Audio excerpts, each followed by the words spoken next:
하나님 말씀 빌립보서 2장 5절에서 8절까지입니다.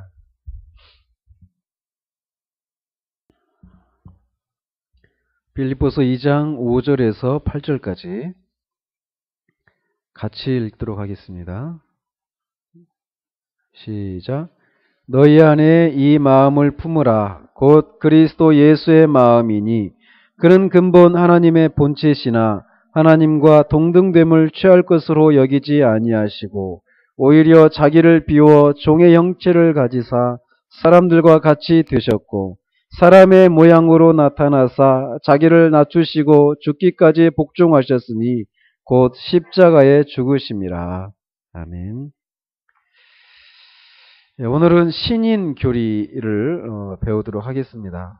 신인교리를 살피기 전에 예수 그리스도께서 하나님 아버지께 복종하신 그런 증거 구절들을 먼저 이렇게 제시하고 있거든요. 그 책 속에서. 그래서 저도 그 순서를 따라서 그걸 보도록 하겠습니다. 결국 예수 그리스도께서 하나님 아버지께 복종하셨다라고 하는 이 증거 구절들은 예수 그리스도 안에 뭐가 있다라는 증거입니까? 인성을 가지신 분이시다라고 하는 것을 우리가 알 수 있는 거죠. 그래서 성부에 대한 예수 그리스도의 복종을 이렇게 증거하고 있는 그런 구절들 이렇게 보면은 요한복음 14장 28절에 있는 28절에서 아버지는 나보다 크심이라 이렇게 말씀하고 계셔요. 즉 예수 그리스도가 직접 말씀하시기를 아버지가 자신보다 크시다라고 이렇게 말씀하고 계시다라는 거죠. 또 두 번째 구절은 예수 그리스도는 성부께서 낳으신 아들로 이렇게 묘사되고 있다라는 거예요. 그래서 하나님이 세상을 이처럼 사랑하사 독생자를 주셨으니 이렇게 돼 있죠. 그리고 너는 내 아들이라 오늘 내가 너를 낳았도다. 시편 2편 7절이나 다른 구절들에서 이렇게 말을 하고 있다는 것이죠. 그러니까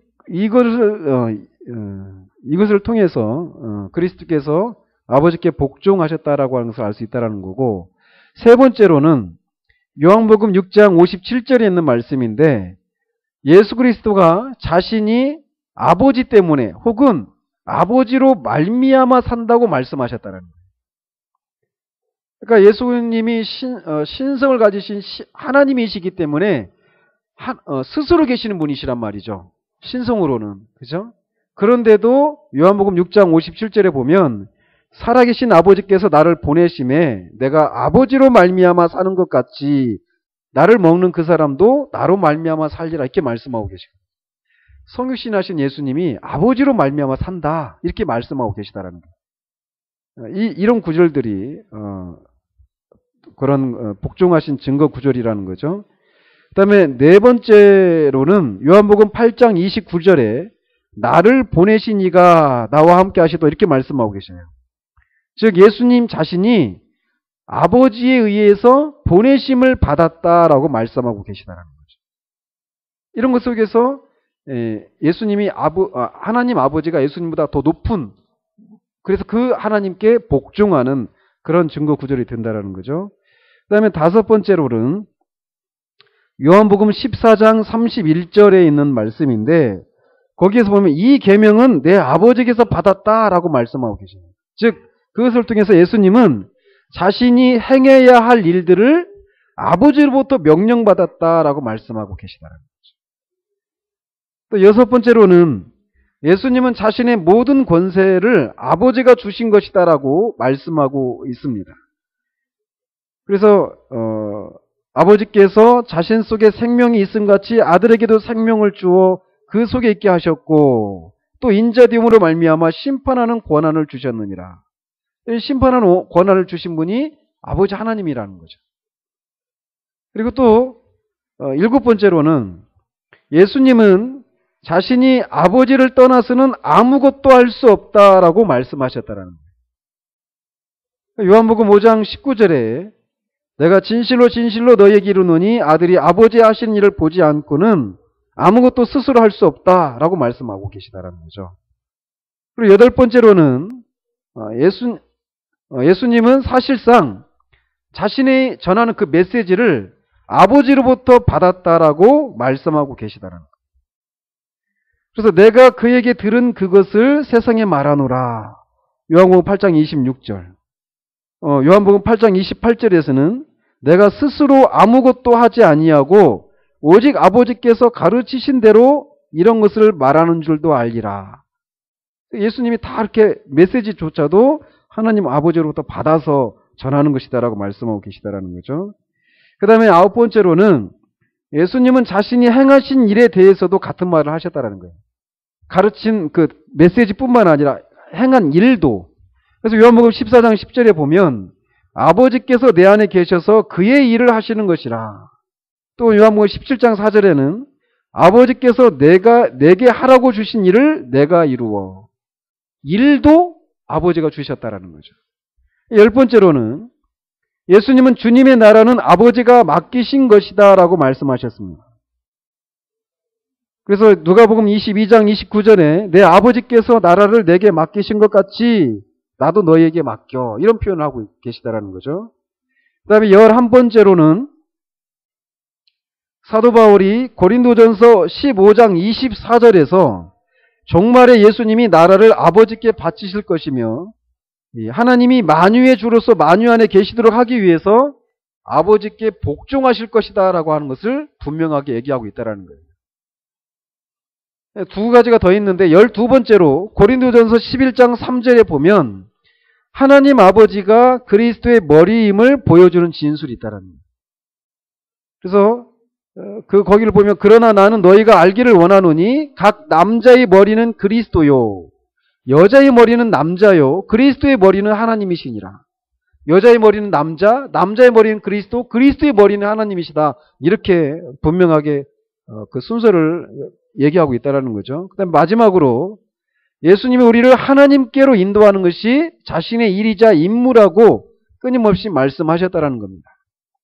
그래서 히브리서 2장 10절에 많은 아들들을 이끌어 영광에 들어가게 하시는 일, 이렇게 예수님이 하신 일을 그렇게 묘사하고 있고 24절에서는 능히 너희를 보호하사 거침이 없게 하시고 너희로 그 영광 앞에 흠이 없이 기쁨으로 서게 하실 이렇게 그리스도의 사역을 그렇게 묘사하고 있습니다. 그래서 이제 지금까지 열거한 이 13가지가 성육신하신 주 예수 그리스도께서 아버지 하나님께 복종하신다는 것을 보여주는 구절이라는 것입니다. 이게 중요합니다. 성육신하신 그리스도가 복종하신 구절이지 그리스도가 이 땅에 인간의 몸을 입고 오시기 전에 계셨습니까? 안 계셨습니까? 이미 계셨어요. 모든 피조물이 창조되기 전에도 하나님과 함께 하셨던 그런 분이십니다. 그래서 이제 그거를 그리스도의 선제라고 말하거든요. 미리 선자, 있을 제자. 미리 계셨던 거예요. 그러니까 선제하신 하나님의 말씀이 하나님 아버지께 복종했다. 이렇게 아니란 말이에요. 성육신하신 예수 그리스도가 하나님 아버지께 복종한 증거 구절들이라는 것이죠. 이런 것들이. 자, 그러면서 이제 드디어 이제 신인 교리를 이렇게 합니다. 신인이 영어로는 갓맨입니다. 그러니까 이거를 잘 해석을 해야 되는데 신인이에요. 그러니까 예수 그리스도는 신인이시라고 말한다는 거죠. 그래서 그러면 하나님이시면서 인간이시라는 거예요. 참 하나님이시면서 참 하나님이시라는 거예요. 예수 그리스도께서. 그 교리를 이제 우리가 배우게 될 것인데 이 하나님이시면서 동시에 인간이시거든요. 예수님이. 근데 이거를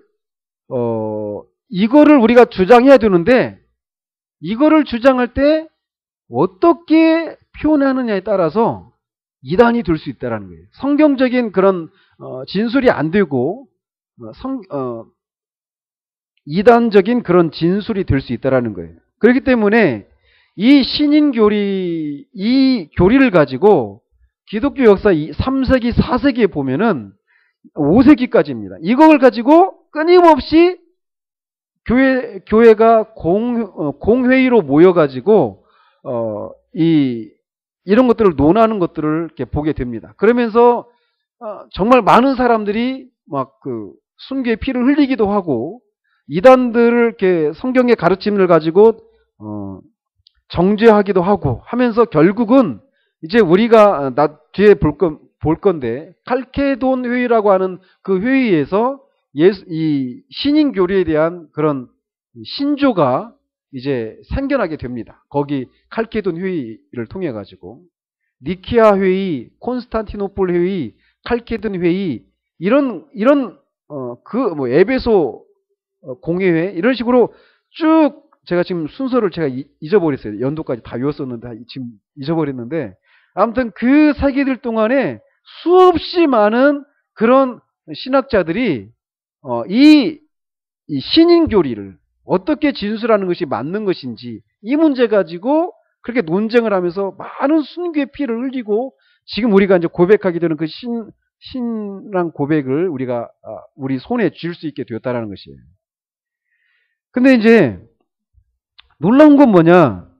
지금은 그들이 이제 이단으로 정죄받는 이 잘못된 가르침을 베풀었던 사람들이 아주 진실하고 신앙심이 깊었던 사람들이었다라는 거예요.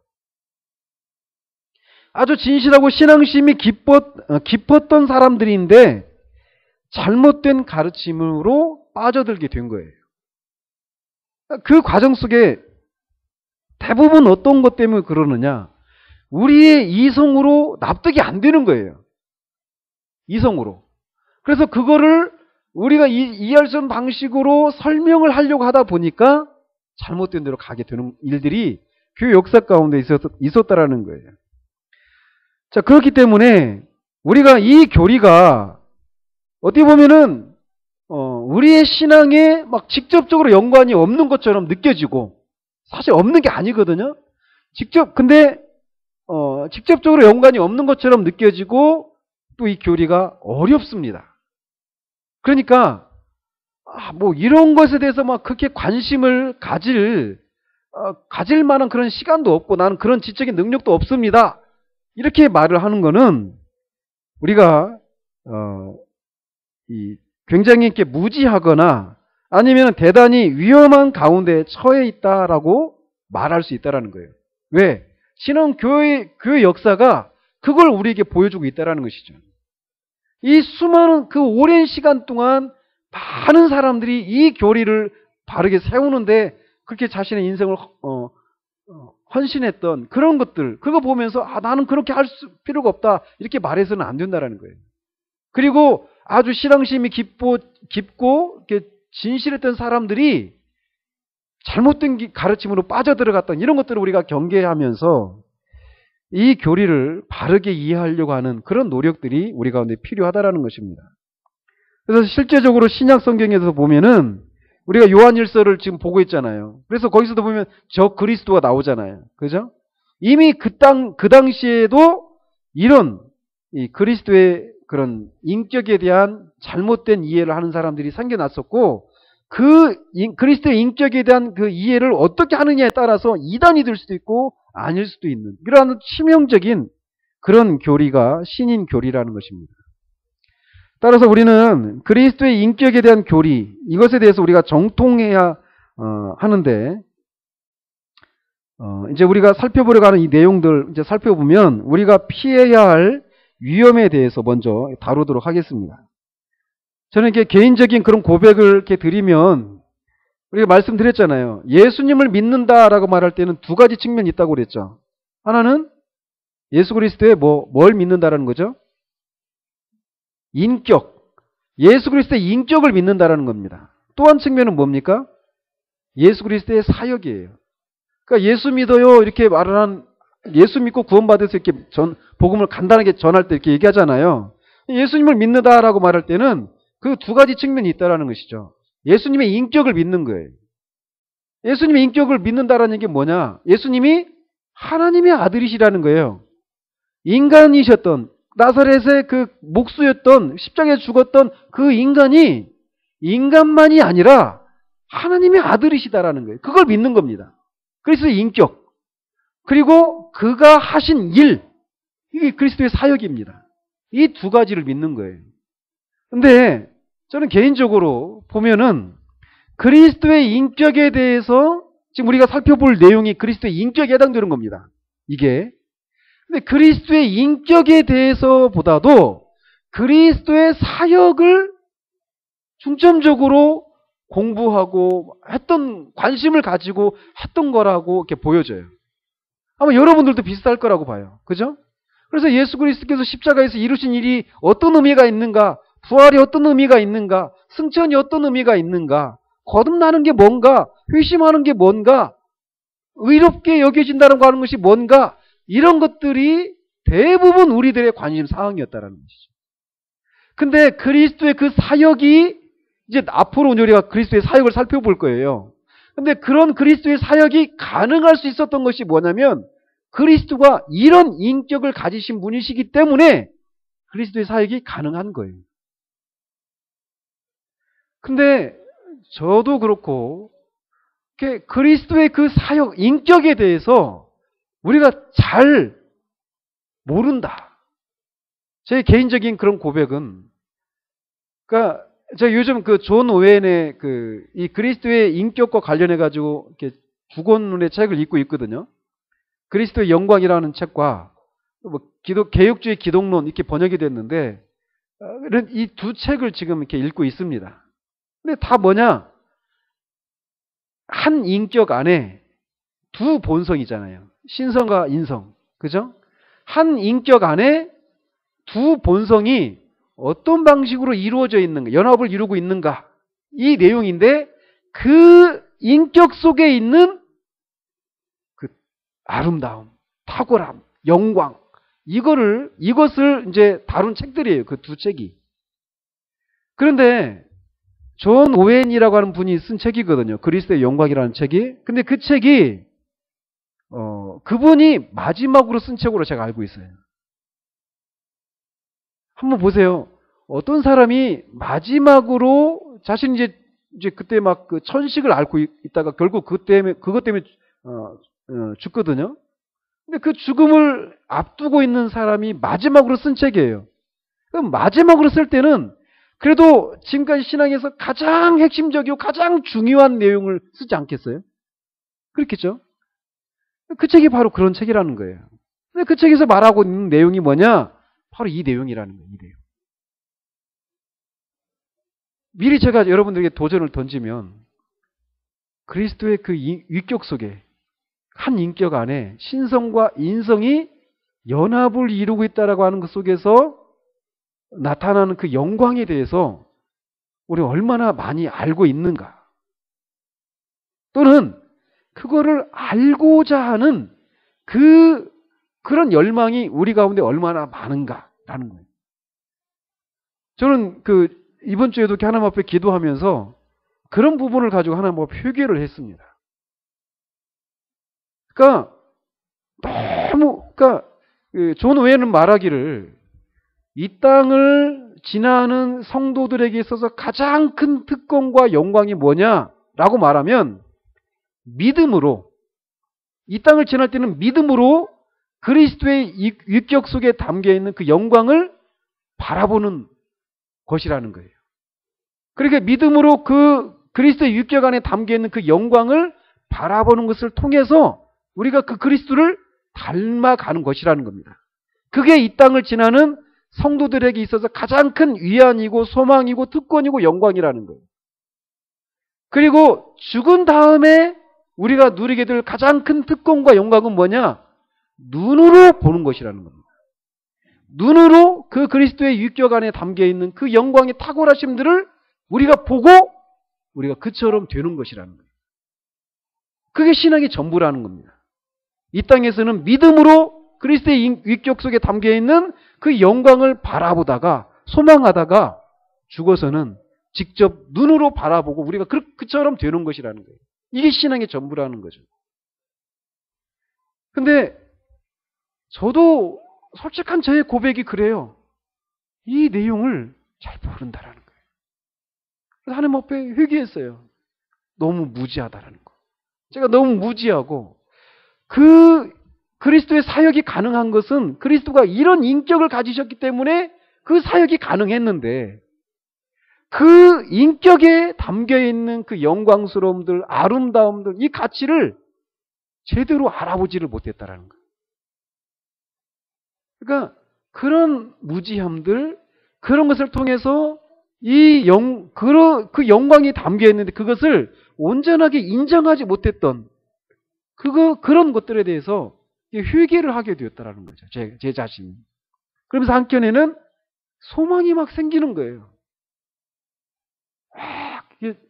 제가 요즘 막 그 책을 읽으면서 굉장히 이렇게 제 마음을 막 이렇게 사로잡고 있는 내용 중에 하나예요. 그 내용이. 그냥 제목 자체가 막 저한테 막 끌립니다. 하나님이시고 인간이신 위격 안에 담겨 있는 영광의 신비에 대한 선포. 이게 원 제목입니다. 이게 되게 길죠. 그 제목 자체가 그 위격 안에 담겨 있는 영광의 신비의 영광. 막 그게 막 제목 자체가 저한테 막 끌려요.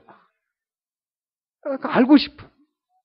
근데 참 이 부분에 대해서 제가 솔직히 말하게 개인적으로도 그런 것을 막 개인적으로도 추구하지 못했지만 주변에서도 이 내용에 대해서 막 이렇게 그 영광을 알고 열광하는 사람들, 그리고 이것에 대해서 막 이렇게 얘기해 주는 사람들을 또 못 만났어요. 그게 우리들의 현실이다라고 지금 보여져요. 그래서 오늘 뭐 다 못할 거예요. 다음 주에 더 할 것 같은데 제가 여기에서 그거를 다 말할 수 없습니다. 그리스도의 영광 그 책만 하나만 가지고도 거의 500페이지 가까이 되거든요. 그 내용을 제가 여기서 할 수 있겠습니까? 다 풀어갈 겁니다. 다 풀어갈 건데 한번 오늘은 아무튼 이렇게 해 나가면서 보도록 하겠습니다. 자, 그래서 이 신인 교리에 대해서 이제 잘 알아야 되는데 이 신성과 인성이 한 인격 안에서 어떻게 존재하는가, 이거를 진술하는 방식에서 사람들이 한편에서는 신성을 부인한다든지 아니면은 인성을 부인한다든지 아니면 신성과 인성을 부인한다든지 하여튼 이런 오류들에 빠지는 일들이 교회 역사 가운데 있어 왔다라는 거예요. 그리고 실제로 지금도 그런 인식을 갖고 있을 수 있다라는 겁니다. 우리가. 그래서 보면 첫 번째로 우리는 신인 교리에 대해서 잘못된 가르침들 중에 하나가 무엇이냐면 예수님의 신성을 부인하는 경우들이 있다라는 거예요. 그래서 이것은 예수님이 단지 사람일 뿐이다라고 가르치는 사람들에 의해서 전파된 위험들 중에 하나라는 겁니다. 신성을 부인하는 겁니다. 신성을. 이런 오류에 빠지는 이유는 뭐냐면 왜 우리가 예수님의 신성을 부인하는 그런 오류에 빠지게 되느냐면 하나님이 오직 한 분이시다 라고 하는 이 일신론 교리를 수호하는데 몰두했기 때문이다라는 겁니다. 하나님은 한 분이시잖아요. 그죠? 한 분이신데 어떻게 예수님이 하나님이라고 할 수 있느냐? 하나님 아버지가 계신데. 이러니까 이게 안 되는 거죠. 그래서 만약 예수님이 하나님이시라면 하나님이 몇 분이 되는 거예요? 그들의 입장에서 보면. 두 분이 되는 거란 말이에요. 더더군다나 성령님도 하나님이라고 말하면 하나님이 세 분이 되는 거라는 거죠. 그들의 입장에서 보면. 따라서 이것을 피하기 위해서는, 그러니까 하나님이 한 분이시다라고 하는 이 일신론 교리를 수호하기 위해서는 예수님의 신성을 부인하게 된다는 것이죠. 그것 때문에. 이런 견해를 가진 사람들이 초대교회에 많았습니다. 그래서 요한복음이 기록된 목적도 이런 오류에 반대하기 위해서 요한복음이 기록이 된 거예요. 요한복음 20장 31절에 보면 예수께서 하나님의 아들 그리스도이심을 믿게 하려 함이라 이렇게 말을 하고 있습니다. 예수 그리스도가 인간 십자가에 죽었던 그 인간 예수가 하나님의 아들이시다라는 거예요. 이거를 입증하기 위해서, 증거하기 위해서 요한복음을 기록했다라는 것이죠. 즉 이런 오류들이 초대교회에도 이미 있었다라는 것이죠. 예수님의 신성을 부인하는. 오늘날에는 어떤 사람들이 주로 이런 견해를 주장합니까?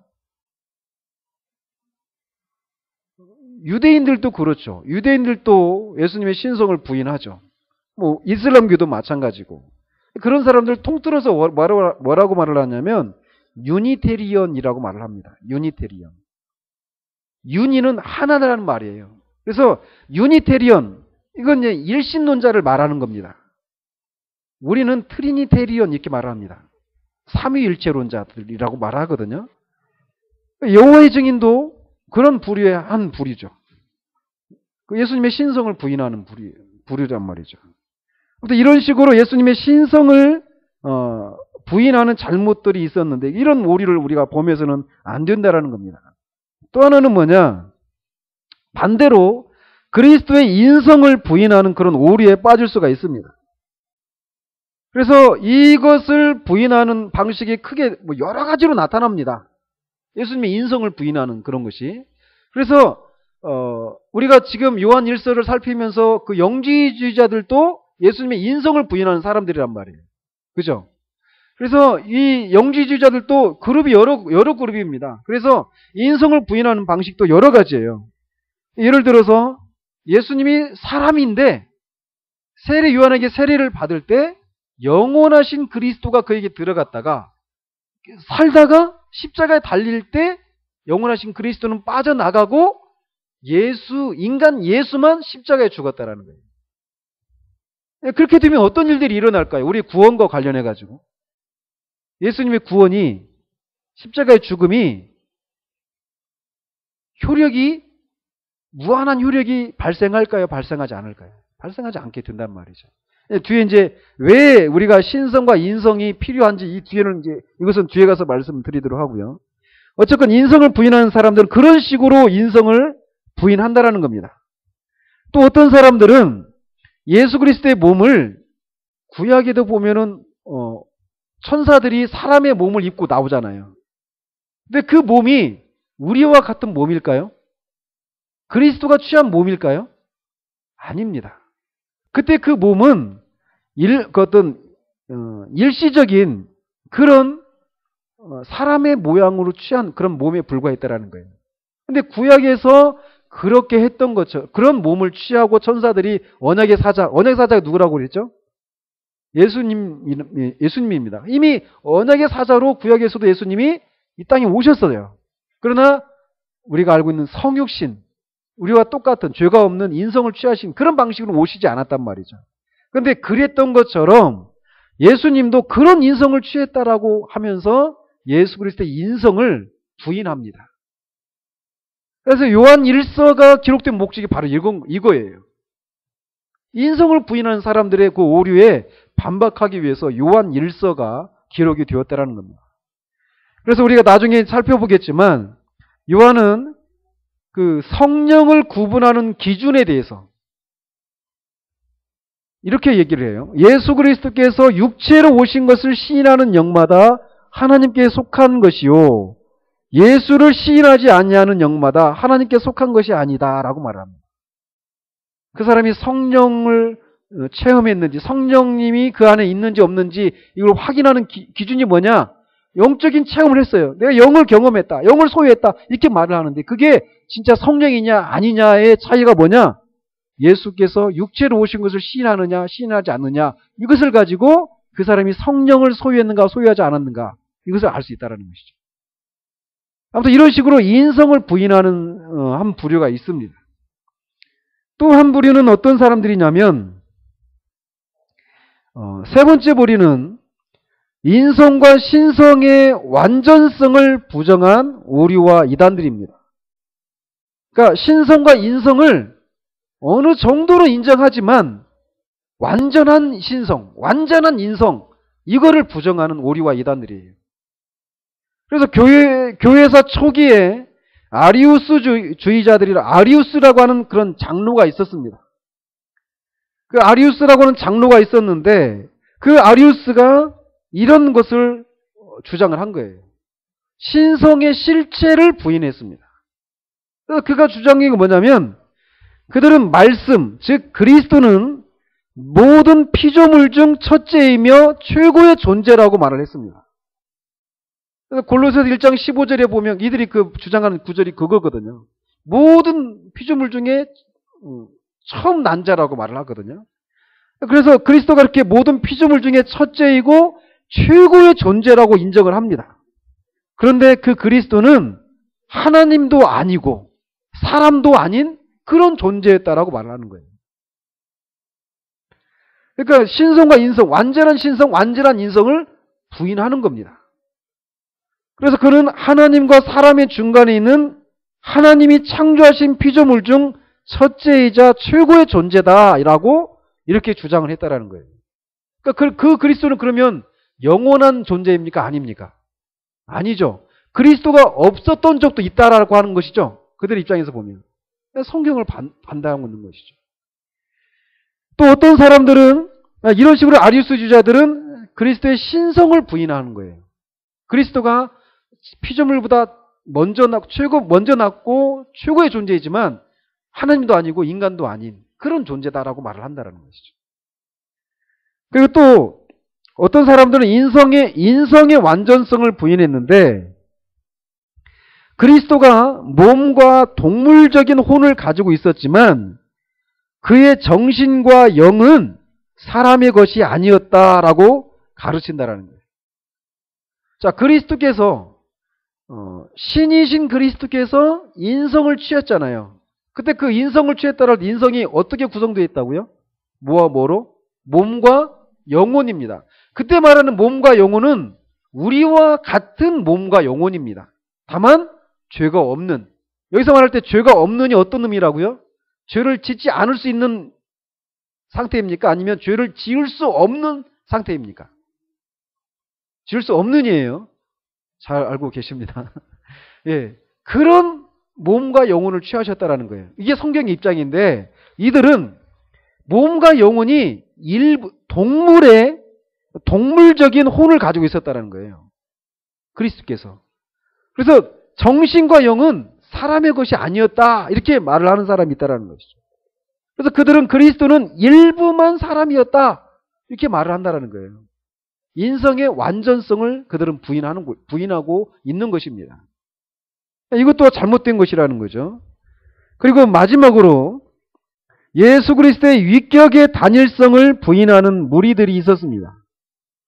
위격의 단일성, 좀 어려운 표현인데 위격의 단일성이라고 하는 무슨 말입니까? 위격이 뭐라고 말을 했죠? 위격은 인격이라 이렇게 표현하고 있잖아요. 그리스도가 한 인격에 어때요? 본성이 둘이잖아요. 그죠? 신성과 인성. 한 인격 안에 신성과 본성, 신성과 인성, 이 두 본성이 있단 말이에요. 근데 한 인격인데 이 단일성, 한 인격을 부인하는 겁니다. 단일성을 부인한다는 얘기는 한 인격이라고 하는 것을 부인하는 거예요. 뭐냐? 대표적인 사람이 네스토리우스라고 하는 그런 사람이 있습니다. 네스토리우스라고 하는 이 사람도 장로라고 제가 알고 있는데 네스토리우스라고 하는 사람이 있어요. 이 교회사 쪽으로 보면요. 이것도 하나님의 섭리입니다. 네스토리우스가 중국으로 해가지고 들어왔다라고 제가 알고 있어요. 이 복음이. 여러분, 경교라고 혹시 들어보셨습니까? 경교? 경교가 이 네스토리우스의 이 가르침을 따른 교리입니다. 그러니까 이 네스토리우스라는 사람이 어떻게 얘기를 했느냐면 위격의 단일성을 부인하는 거예요. 그러면 단일성이 아니니까 어떻게 주장하는 것이겠습니까? 인격이 둘이다라고 하는 것을 주장하는 거예요. 그래서 신격이 있고 인격이 있다라는 겁니다. 두 인격이라는 거예요. 두 인격, 두 본성이라는 겁니다. 네스토리우스가 주장한 게. 우리 옛날 TV 나왔죠? 마루치 아라치. 아십니까, 거기? 아수라 백작. 반은 이번에 구미 시장이 박정희 대통령 탄신 95주기인가? 거기서 박정희 대통령은 반인 반신이다. 이렇게 얘기를 했다고 그래요. 참 나는 진짜 우리나라가 어쩌다가 그렇게까지 갔는지. 그러니까 박정희 대통령이 반은 인간이고 반은 신이라는 거예요. 지금 네스토리우스가 주장하는 게 이겁니다. 이 사람이 지금 기독교인지 아닌지는 모르겠지만 완전히 지금 박정희 대통령이 신격화하는 거잖아요.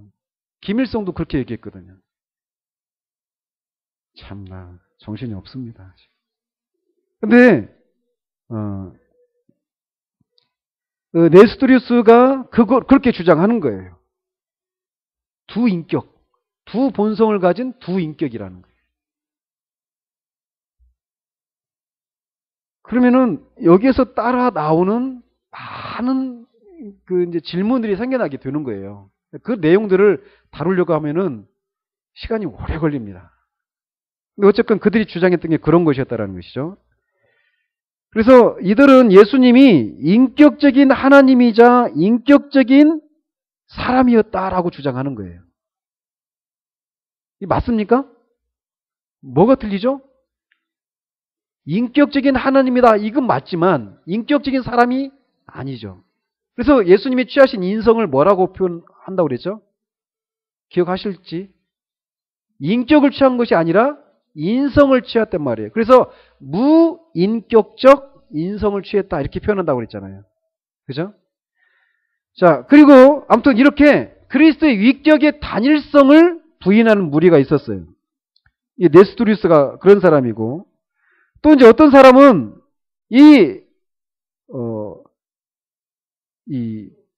한 인격 안에 두 본성이 있잖아요. 근데 이 두 본성이 혼합을 이루었다고 생각하는 사람이 있었어요.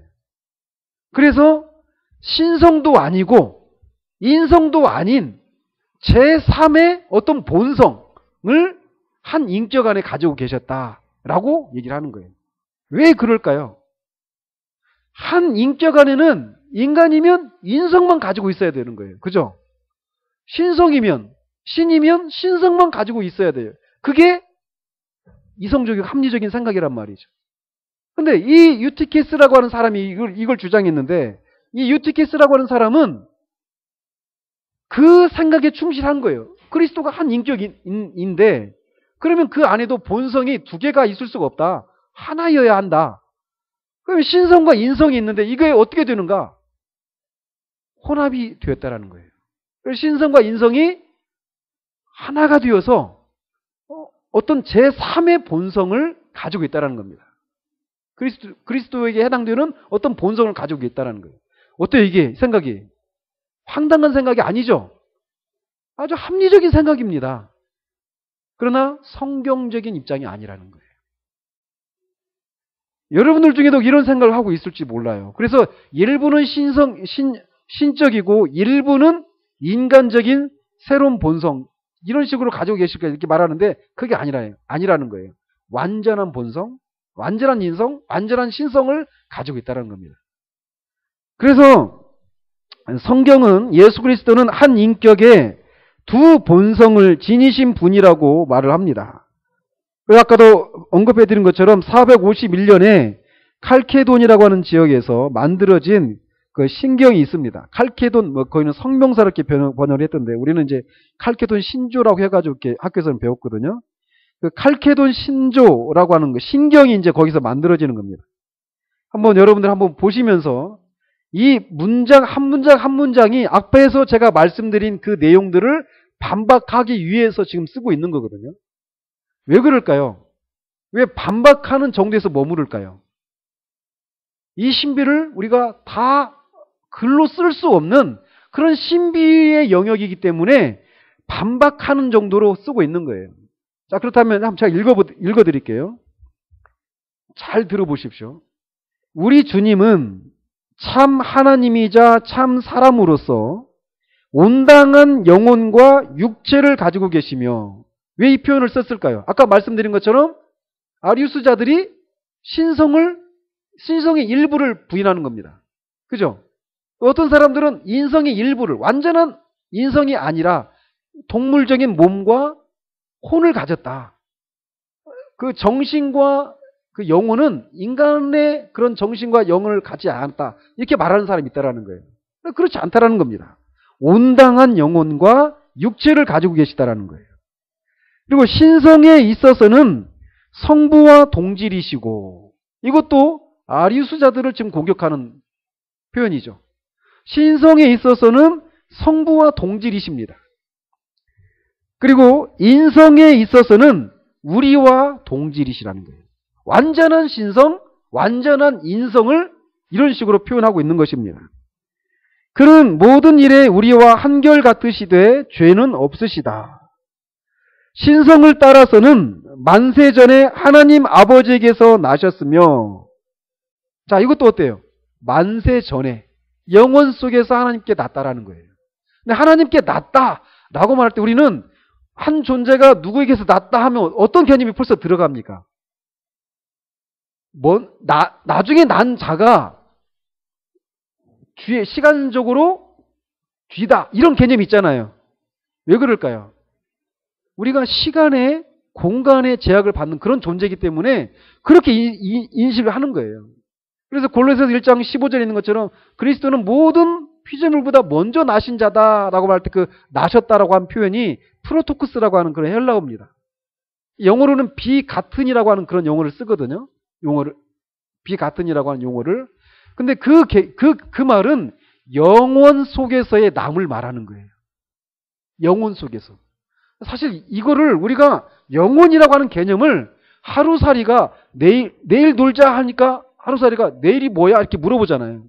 하루살이기는 하루밖에 없으니까 내일이라고 하는 개념이 없는 것처럼 시간의 제약을 받고 있는 우리들은 영원, 시간이 없는 영원, 시간이 앞서고 뒤서고 이런 이 개념을 머릿속에는 상상할 수 있지만 그게 실제적으로 뭘 의미하는지 알 수가 없거든요, 우리는. 만세전에, 그래서 이런 표현들이 잘 우리에게 쉽게 다가오지 않는 내용들이에요. 그냥 신비의 영역입니다. 신비의 영역에 머물러 있는 것이란 말이에요. 근데 어쨌건 신성을 따라서는 만세전에 하나님 아버지에게서 나셨다라는 거예요. 그리스도는.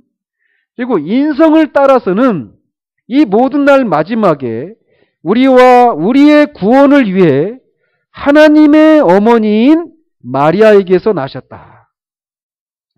이 표현 하나하나 가지고요. 막 그런 교회에서 논쟁이 벌어집니다. 하나님의 어머니. 마리아를 제목해서 하나님의 어머니라고 하잖아요. 예수의 어머니라고 않고 하나님의 어머니라고 표현하고 있어요. 여기도 다 신학적인 의미가 있습니다. 왜 그렇게 표현하시는지 아시겠죠? 인성을 따라서는 이 모든 날 마지막에 우리와 우리의 구원을 위해 하나님의 어머니인 마리아에게서 나셨다. 이렇게 발언하고 있어요. 인성을 가지셨는데 신성을 포기한 게 아니란 말이에요.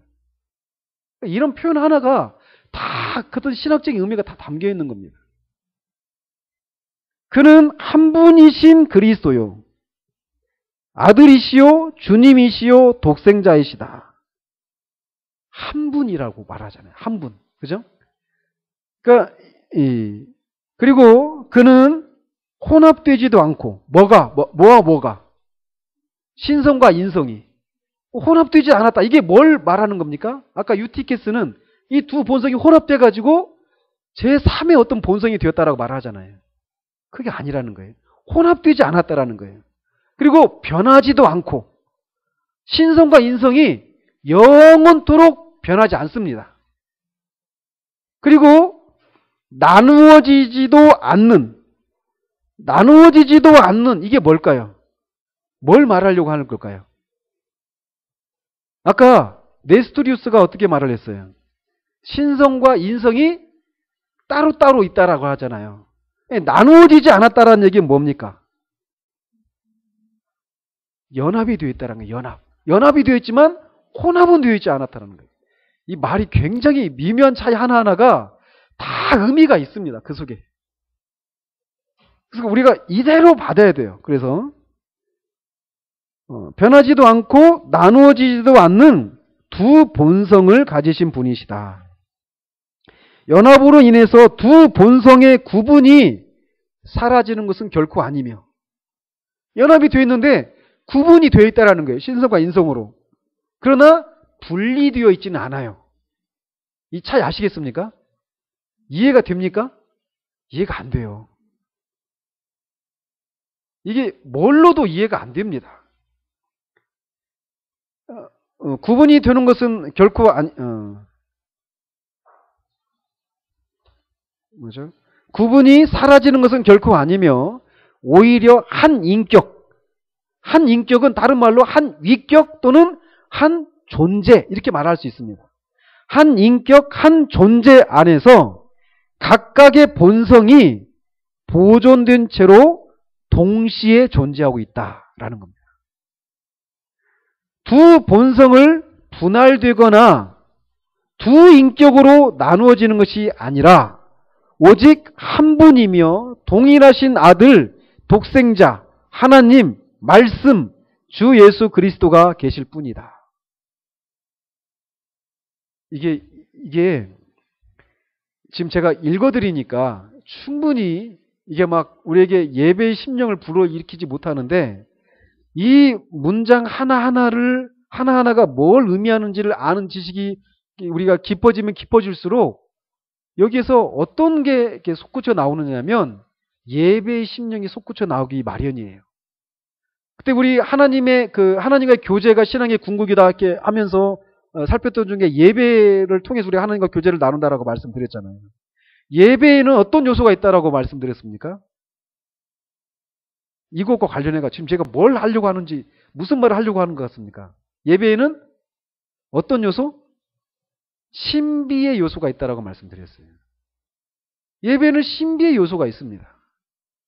그러니까 신비다라고 말할 때는 어떤 개념이냐면 우리의 이해로 우리의 지성으로 다 알 수가 없어요. 그렇다고 그것이 모순되느냐? 아닙니다. 모순이 안 돼요. 진리예요. 그러나 우리의 이성으로는 이해할 수가 없는 거예요. 근데 그런 신비 앞에 섰을 때 두 가지 반응입니다. 하나는 뭐 이딴 게 있어. 이런 식으로 내팽개치는 거예요. 그러나 하나는 그 신비를 우리의 제한된 이성으로는 알 수 없는, 그래서 우리의 존재 넘어 있는 그런 영역이라는 것을 인정하고 그런 큰 영역 앞에, 신비 앞에 우리가 다 헤아려 할 수 없는 우리의 피조물됨을 인정하고 그 앞에서 엎드려서 절을 하는 거, 예배하는 거. 이게 바로 예배라는 거예요. 예배에는 그런 신비의 요소가 있는 거예요. 그러니까 그때 말씀드렸잖아요. 하나님이 우리의 이성으로 다 설명되어 줄 수 있는 존재는 결코 하나님이 될 수가 없습니다. 우리는 결코 그런 존재를 예배할 수가 없어요. 근데 하나님은 우리의 그런 것을 뛰어넘는 것이라는 거예요. 저도 마찬가지지만 우리 모두가 있잖아요. 신비 앞에 서서 그 앞에서 엎드리는 것이 무엇인지를 아는 사람이 되기를 바라요. 그러니까 뭐가 있느냐면요. 진짜 이 땅을 지나는 예배자들의 심령에는 뭐가 있느냐면 그 막 끊임없이 우리의 존재 그 끝자락에서 도무지 뛰어넘을 수 없는 그 간격 앞에 서 있는 데서 오는 어떤 거룩한 절망. 그러니까 그게 있어요. 그게. 지금 우리가 그걸 다 알 수가 없습니다. 주님의 주권을 그걸 가려놓으셨어요. 그러나 나중에 그것을 우리가 하나님이 알려주실 거예요. 그래서 근데 지금 이 신조가 있잖아요. 그런 성격의 것이라는 거예요. 그래서 이 신조를 한번 보십시오. 이 신조를 그냥 신학자들이 5세기 때 만들어졌는데 451년이니까 5세기잖아요. 그때 이 신조가 작성이 됐는데 그 신조를 배울 사람들이 누구였는지 아십니까? 그냥 일반 성도들이었어요. 우리는 21세기를 살고 있고 고등교육을 다 받았습니다. 이들은 그런 면에서 우리들보다 고등교육의 혜택을 많이 못 받은 사람들이에요. 근데 그들이 이 신조를 배우고 이 신조를 쫓아서 하나님을 섬기고 예배하고 했다라는 거예요. 오늘날 이런 것이 우리에게 여러분 들어보신 적 있습니까? 칼케돈 신조이며 니케아 신경이며 아타나시우스 신경이며 이런 얘기들 들어본 적이 없단 말이에요. 우리들보다 더 못 배운 그 사람들이 이해하고 그것을 통해서 하나님을 예배하고 그 속에 담겨있는 그 영광스러움들을 발견하면서 그 앞에서 엎드려서 경배를 올렸던, 그리고 그 영광을 발견하고 탄성했던, 그리고 그것을 지키기 위해서 자신의 목숨까지도 내어놨던 그 내용들을 우리는 21세기 살아가면서 그 보아와 같은 이 내용들이 우리 뒷전에 있다라는 거예요. 그런 면에서 우리가 우리의 무지함과 또 이 영광스러움을 영광스러움으로 알지 못하는, 또 그래서 알려고 하지 않는 우리의 게으름들을 하나님 앞에 회개할 필요가 있는 거예요. 예. 그래서 일단 여기까지 하도록 하겠습니다. 오늘은 내용이 좀 더 있어가지고요. 오늘 여기까지 하도록 하고요. 정말 있잖아요. 이것과 관련해 가지고 한마디만 오늘 오전에도 말씀을 드려서 잠깐만 말씀을 드리면, 정말 하나님이, 무한하신 하나님이 인간의 몸을 취하시고 그 한 인격 안에 신성과 인성이 혼합되지 않고 분리되지 않고 또 변함이 없이 그렇게 연합을 이루고 있는 그 신비 앞에 그냥 나는 어려워서 몰라 이게 아니라, 우리가 그 앞에서 이 성경이 허락하는 데까지 우리가 알려고 힘을 쓰고 노력을 하는데도 불구하고 그 이상 넘어설 수 없는 그 끝지점에 서서 정말 그럼에도 불구하고 그 너머에 있단 말이에요. 그 내용이. 근데 그걸 우리가 알 수가 없어요. 지금은 알 수가 없어요.